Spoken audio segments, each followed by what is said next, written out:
আসসালামু আলাইকুম। আজকে একটি প্রান্তিক খামারিতে FMD foot and disease mouth এই রোগের জন্য খোরা অর্থাৎ খোরা রোগ, এই খোরা রোগের আজকে ভ্যাকসিন দেব 2 সিসি করে মাংসে। তো এটা বাছুরদের 2 থেকে 3 মাস বয়সের পর থেকে দেওয়া উচিত। আর প্রেগনেন্ট গরুদেরও দেওয়া যাবে। তবে 9 মাসের গর্ভবতী গাভীদের না দেওয়াই উচিত এই এফএমডি ভ্যাকসিনটা। তো আমরা আজকে দেখবো এই ভ্যাকসিন দেওয়ার কার্যক্রমগুলো। সঙ্গে থাকুন ইনশাআল্লাহ। প্রিয় ভাই ও বোনেরা, আপনারা যারা এফএমডি ভ্যাকসিন করে থাকেন অর্থাৎ খোরা রোগের ভ্যাকসিন করে থাকেন, অনেকেই মনে করেন যে বছরে মনে হয় একবার দিয়েই এই ভ্যাকসিনটা শেষ। না, কমপক্ষে ৩ বার দেওয়া উচিত।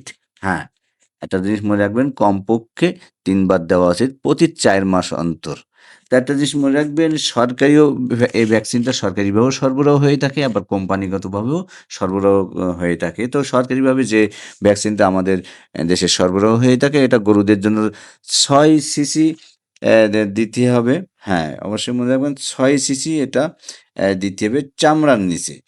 আর ছাগলদের ২ সিসি চামড়ার নিচে, সরকারি যেটা সরবরাহ হয়ে থাকে। আর কোম্পানিতে যেটা সরবরাহ হয়ে থাকে, বিশেষ করে আমাদের দেশে ইনসেপ্টা কোম্পানিও পাওয়া যায় বা এফএনএফ কোম্পানিরও পাওয়া যায়। এই কোম্পানির যে ভ্যাকসিনগুলো, এগুলো ২ সিসি শুধুমাত্র মাংসে দিতে হবে, কোনো অবস্থায় চামড়ার নিচে না। আরেকটা জিনিস মনে রাখতে হবে, তো এই এফএমডি ভ্যাকসিন অর্থাৎ খোরা রোগের ভ্যাকসিনটা কমপক্ষে ৩ মাসের নিচের বয়স্ক প্রাণীদের না দেওয়াই উচিত।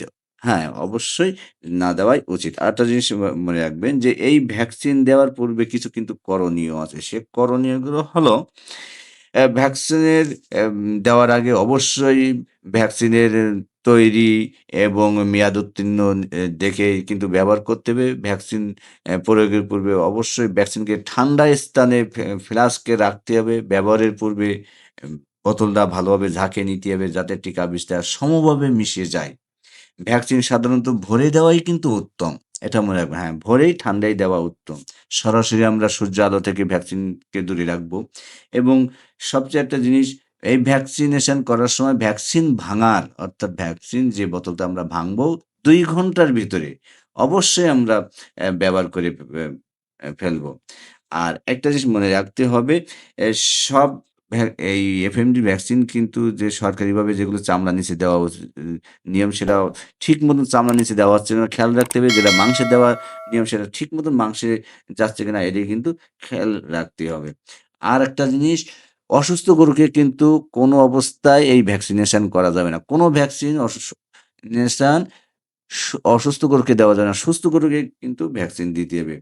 আর দুর্বল পশুদের ভ্যাকসিন দেওয়া যাবে না। অনেক সময় ভ্যাকসিন দেওয়ার কারণে কিছু জায়গা ফুলে যেতে পারে বা গরুদের বা ছাগলদের কিছু গায়ে তাপ উঠতে পারে। এই ক্ষেত্রে আমরা কিছু প্যারাসিটামল গ্রুপের ঔষধ দিতে পারি। আরেকটা জিনিস, অনেক সময় যদি অ্যালার্জির কোনো রিঅ্যাকশন দেখা দেয়, সেই ক্ষেত্রে আমরা অ্যান্টিহিস্টামিন প্রয়োগ করব। অ্যাস্টাবেট আছে বা ডিলার্জেন আছে। এই জাতীয় ঔষধ আমরা মাংসে প্রয়োগ করব যদি অ্যালার্জি রিঅ্যাকশন দেখা দেয় ভ্যাকসিনেশন করার কারণে।